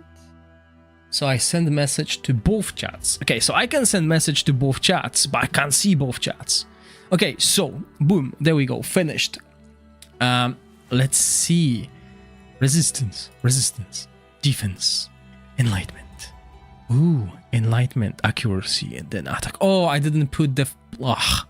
Every season I do that. I forgot to put the +4 upgrade. Defense, accuracy, attack percentage, defense, HP percentage, crit rate. Okay, maybe crit damage then. Bang. Accuracy, attack, crit rate. Okay, yeah, but I'm really disappointed with the way I will need to farm the equipment. I mean, I can choose, I can pick it up. Okay, it's not end of the world. So yeah, guys, no more flat stats. Yay! Now, obviously, we'll probably have more accuracy and resistance chests, or the stats that we don't need, but that is quite good. And then we can batch convert. Bang, bang, bang, bang, bang, bang, bang. Let's get some of them. Can I just highlight all of them at once? No. I will need this resource. Alright, that's good for now. Yeah, whatever. Okay, so now to answer to Sunny's question. Right, so if we go to the temporal vortex, you will see that in this ranking rewards, we are getting at least the top 5. So, are getting these boxes, and the box has 3 items you choose from, okay? So first is Berengar, second is Soul Fragment, our legendary one. So keep in your memory the name of it, which has the season 1 exclusive heroes, including exclusive supports. Okay, but this is random. Keep that in mind. And then we have the Starwave Fragment, which is the brand new currency. And you get 4 of them, okay? 1 fragment, 4 of them. So that's why Sunny is asking, is it better to get a random exclusive or 200 tickets? So you need 50 fragments to create a random one. Or you can get 200 and exchange in here. Okay? 200 is not enough to get it, but obviously you might have 100, and then you can choose Talefia, who everyone loves, Alfrida Gonda for the Ice Blast players, Chassidif for the Corrosion players, Pikestone for the Burn players. Not sure how good Thunderbolt will be or Saverio with his artifact, but probably most players will try and get Talefia to Inspiration 5. Yes, I mean, when it comes to the exclusive supports, 800 is just a lot. It's a lot, okay? But Mashtur is important. Okay. Okay, so basically, we either save 200, but before that, yeah, so we can get 200, but if you look at these fragments, these are not our legendary fragments, okay? You can't turn them into this. You wouldn't do it anyway because you can only get like, 1 compared to 4. But anyway, that's the thing. There's no exclusive supports. There are exclusive supports here, and you need 800, but that's the difference, okay? And then we have that. Okay, right. So, would I go 50 on the Temporal Vortex to get a random exclusive? Or 200 and be closer to the one that I need? That obviously depends on which heroes do you need. So, if we go back here to the Temporal Vortex. Okay. So, from here, you can get Chrysos, Reita. I mean, from this hero pool, the exclusive supports that are really good is Chrysos and Reita. Elecabre, Berengar, Mephrasi, and Grishnar are situational. I know Grishnar is being used in PvP, but I do not really think about PvP when choosing heroes. So keep that in mind. And you also have a chance to get one of the DPS heroes from Season 1. And we know to play Flora, you need Flora at Inspiration 5, you need Gorax at Inspiration 2, and you need Forgos at least Inspiration 2, while having Felicity at Inspiration 5 and having one of the OP supports such as Scar or even Mr. Chrysos here, and now maybe the Bird. So very, very whalish team. Like, if you really want to utilize Flora, you need to have pretty much spent on the wild team twice as much as to any other team. And Lothier is really good, but we'll see less of him in the next season, at least till we get to Continental Challenge. Vitar is total skip. Philandor now with Monolith available, I'm not sure is going to be worth it as well. So then we have Nastienka. If you don't have Nastienka Inspiration 5, then it makes sense. And Lelvan is similar. But your chance of getting the hero you need is 1, 2, 3, 4, 1 to 12. Okay, 1 to 12 to get an old hero, basically. They are all still very viable, except few that I mentioned. 1 of 12 to get this exclusive supports as well, because that's what matters. And this, obviously, will take a while to collect if you want to get these exclusive supports, but they are really, really good. Now, Irmush also got changed. Well, not got changed. Irmush has his artifact that changes things. In Season 8, his artifact is getting buffed quite a lot, and I'm gonna show that as well, since we are here. Ifyr's got changed as well, but I'm pretty sure he won't be used until Continental Challenge or Endgame and someone actually tries him. But for 200 shards get you closer to the 300, and you can choose really powerful heroes that you might not have as a veteran player. So in my case, as a player who has access to accounts that have a lot of good heroes, I am going for the 200 tokens because currently my Talefia is Inspiration 5 on all the accounts that I play, right? But if Talefia's artifact comes next season and I saved up 300 of this, I can skip the banner, get Talefia on day 1. I don't need to wait for a banner that will have Talefia in. I grab Talefia, turn her copy into her artifact at the start of the season, and I'm golden. Similar with Saverio right now. I have Inspiration 5 Saverio on one of the accounts that I play, and he is amazing in PvP. Getting his artifact through that, perfect. Saves me trouble pulling into option summers for the Shadow team. If you're a low spender and you're playing Burn team in Continental Challenge and you've missing Pikestone, I know there's a lot of you who have that issue because you ask me to play without Pikestone. That's your answer. Either that or that, right? So for me, the 200 tokens has higher value than having an exclusive through random exclusive, because I choose what I want. But obviously I'll need to get another 100 before I can do so, because otherwise I need to choose one of these heroes, and obviously they are not that high value. And as Carl mentioned, we can also get Season 1 heroes using this. But the thing is, how easy will it be to get the Dusty Sealed Tone?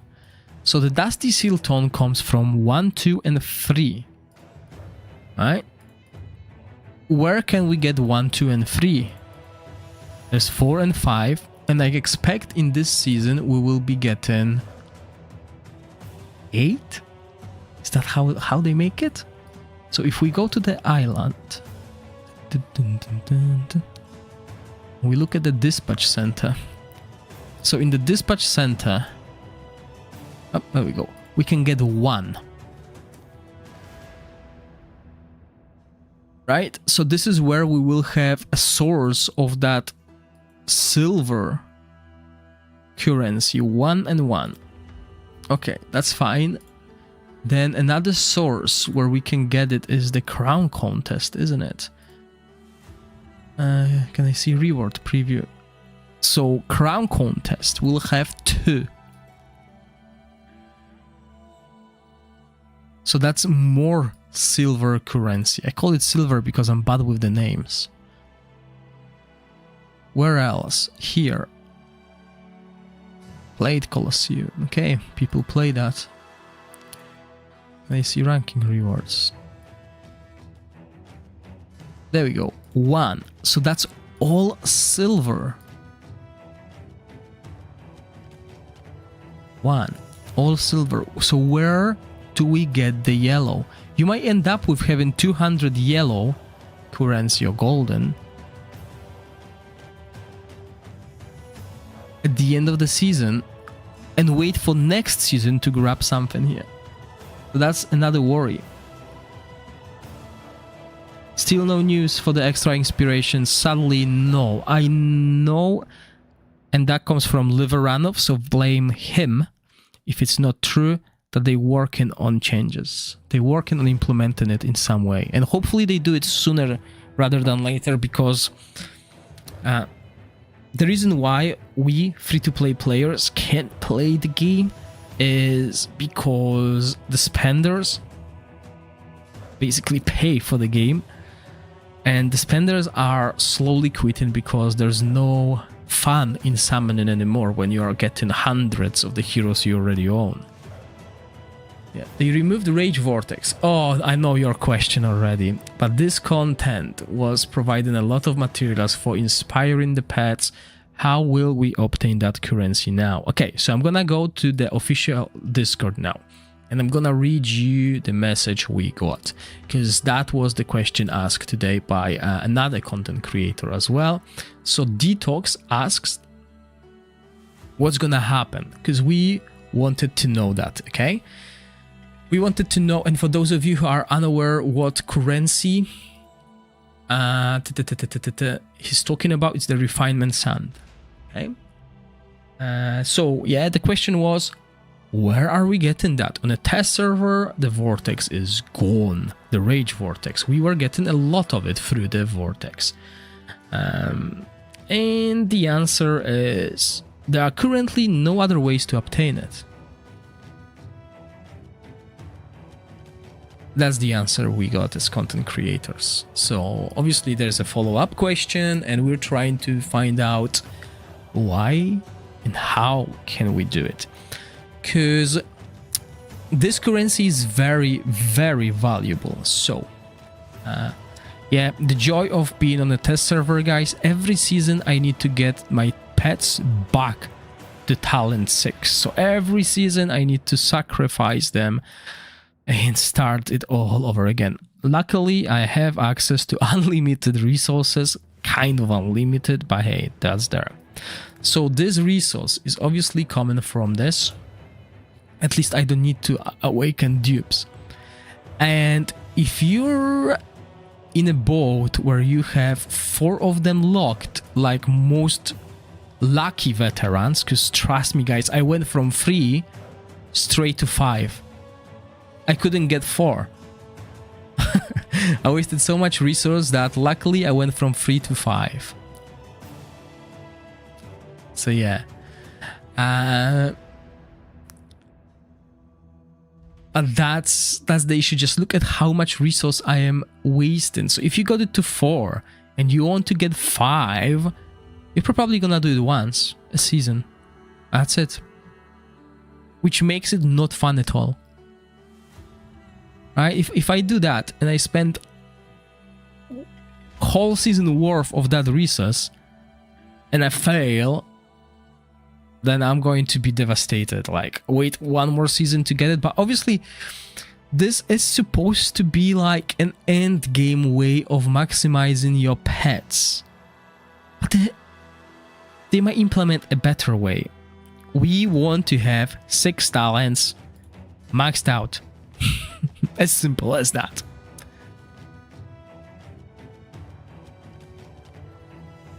So yeah, they want to slow down because I feel like they're overestimated how easy it is to get to 6, and obviously they want pets to be still invested into, although I don't think they sell. Say it again slowly. I don't think they sell any packs that have familiars or familiar eggs, so they're not making any money out of it. So why not have us have a lot of resources and just play around with it? It's level 9 maximum. Yeah, okay, cool. But yeah, I don't have access to shop on the test server, so I can't really see anything. Yeah. Oh yeah, that's the issue. Oh, pet shop. Exchange. Yeah, what do we have in the pet shop? Yeah, so the star, obviously, the star is already a limited resource, and now that the sand, or whatever that it's called, is going to be limited resource as well, it's not looking good. Having access to multiple familiars is fun. The more, the merrier.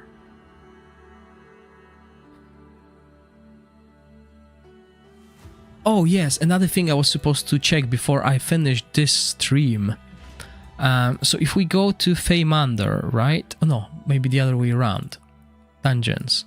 If we go to dungeons, in here, what can we get? Ah, yes. Yes, good news, guys. This equipment drops here. Okay, so this is going to be a very, very good piece of equipment for heroes that scale with attack. Because to trigger it at the maximum, to get 2000 attack, you need plus 50,000 HP. Okay, so I'm gonna show you the team that I've built that can utilize it. It's not even finalized because I don't think I even invested in any talents, really. But where is my equipment here? As you can see, I didn't even finish this team yet. I don't even know how this fight looks. I'm actually gonna play it and see how this looks. Okay, I'm missing someone. Why is Slate out? Like, the Slate is here. Why did he disappear? Anyway, the placement is totally incorrect. It should be something like that, probably. Maybe like this. But, oh, the microphone got too close to my mouth. So, yeah, the heroes that will benefit from it is, as I said, it will be Serpentemis. So, look at my equipment. I didn't even focus on having HP or HP percentage anywhere. I didn't temper anything, right? As you can see, I don't have much equipment yet because I thought I can raid farm it, but I can't. So the stats are not too great. Like, that's actually pretty decent. But obviously I would prefer have triple enlightenment here. But enlightenment attack, no HP. Accuracy attack, enlightenment, so no HP. And I'm already at plus 32,000. Right? So how much extra attack is that? Let's just do some quick math. Usually I'm not gonna do the math. I have plus 32903 bonus HP. Right, let's see.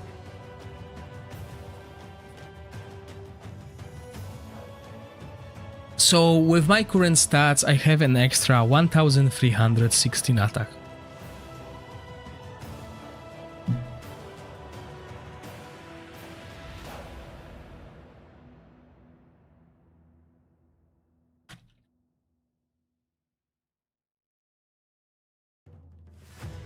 Which is about 31% attack boost. This alone gives me 31% attack boost. And obviously in previous season, I don't think we have access to it this season. In previous season we had the helmet and weapon that gave us a 15 or 10% attack. I can't remember, but you know what set I mean. There was a set that at the start of the battle your hero gains 10 or 15% attack of the highest attack in the team. Yeah, attack, sure. So if a hero had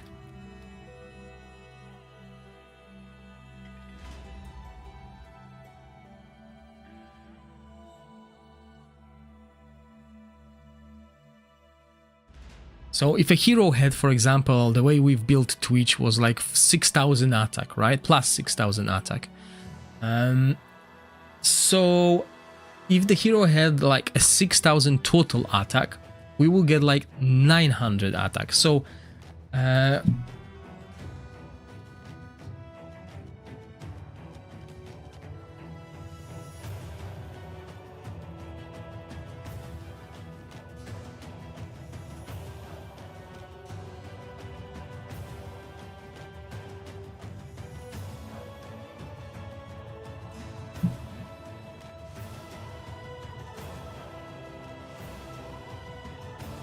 so for us to achieve the same thing that I have now on Serpentemis, I would need to have on my highest attack hero at least 8500 total attack. Which, you know, wouldn't go that far away. Right? I could probably squeeze in another 1000. But I could also increase it on Sacredia and get her extra HP bonus by just getting elemental here and tempering few HP percentages. So yeah. Oh, that was 20%. Okay, so that was decent then. 20%, and that would go, I would say, hand to hand. But building this team with extra HP instead of like defense will definitely work. So yeah, this is one way to increase that. Okay, and I want to see that fight before I finish the stream. What happens here?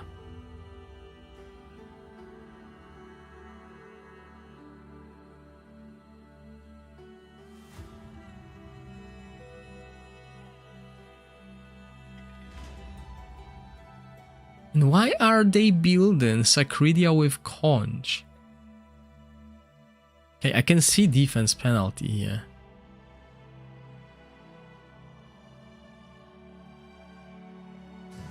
Oh, is it because when the eggs explode, the boss gains their debuffs or something? I don't even know the skills of this second boss.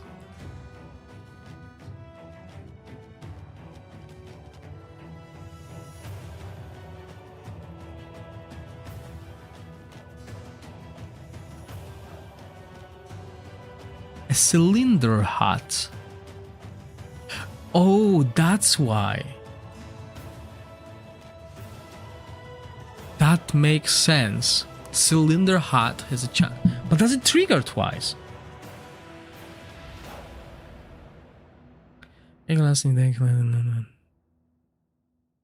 Oh wow, at Vortex 3 you need to do more than 2,250,000 damage. Alright, yeah, okay. Attacks 3 targets in the field with the highest max HP in sequence, deal necrotic damage, okay.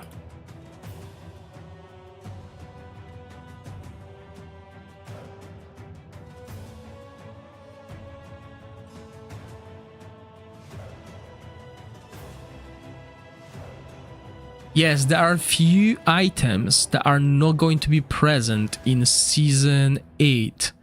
So the first one is the one that I mentioned. It's that Share Attack Helmet. This will not be available in the Season 8. I don't remember others though. Oh, they are listed in the game now, so that's amazing, yeah.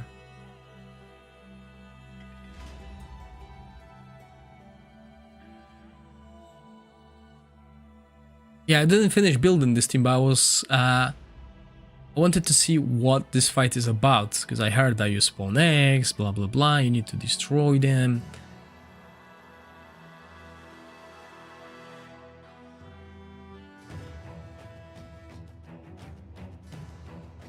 Alright, but their HP is not going down, so we can't really see how much damage we've dealt, can we? On the eggs, we just need to look and see if they die.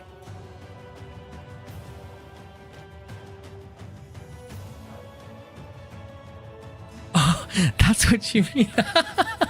No, I don't.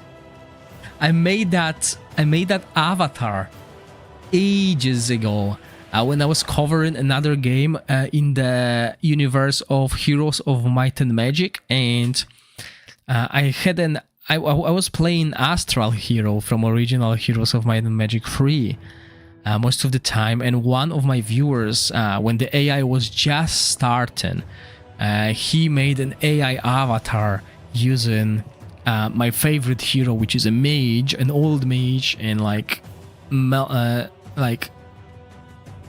merging me into it, and somehow this is how it looked, and I've been using it since forever. But I've changed my logo to just G and dice because I've played Dragonheir most of the time, wanted something simple. But yeah, okay, so this is fun. Okay, so that pretty much concludes the live stream. At the moment, as I said, I might be back in the evening if the kids go to bed early, and if I come back, then I want to test. I mean, it's Vortex free. Do I really want to test meta teams on Vortex when it's Vortex free and I'm level 100? I mean, I believe we are going to be level 100 at Vortex free for a few days. So look at this noob. Who's that? 400,000 damage. I'm no better. Only 9 billion. But yeah, as you can see, some players already on a test server, they're testing the meta teams. So you'll be able to see quite a lot of them coming out soon, okay? So yeah, maybe I'll just do something else. I'll definitely need to re-record videos showcasing the heroes so players can understand what the heroes do. Hey, I didn't finish all of the heroes though. I only showed you the supports. I forgot to show you the Dauntless hero as well as what is it? Thunderbolt. Oh, as the burn one. Yeah, I need to cover them as well. So yeah, if I have time, I will be back in the evening and I'll try and cover those heroes. And I believe everything else has been covered. I don't think I have access to the appearance shop. Oh, maybe I do. I'm not sure if they added anything new because we don't have access to this on test server, which makes no sense. We should be able to show viewers all these amazing cosmetics, you know. No, we have nothing.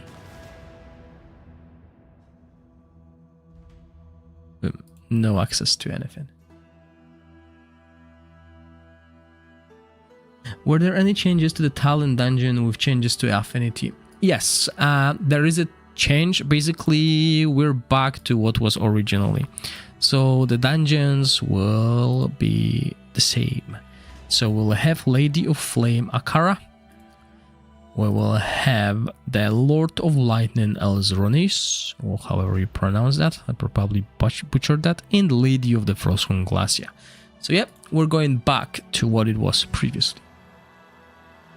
You need to get one. Any changes? Toxic dust up, downless damage, slowing vortex. Yes, I've saw that on that the toxin does like 40 billion. While Dauntless does 20 billion. But yeah, obviously there is an AoE fight, so finally AoE teams can. Hey you, what's up, Dodo? Oh, you're hungry. Hey. Yeah. All right, guys. Yeah, I'll finish now, and I'll see you all a little bit later. Okay, so take care, stay safe, and I'll see you later. Bye.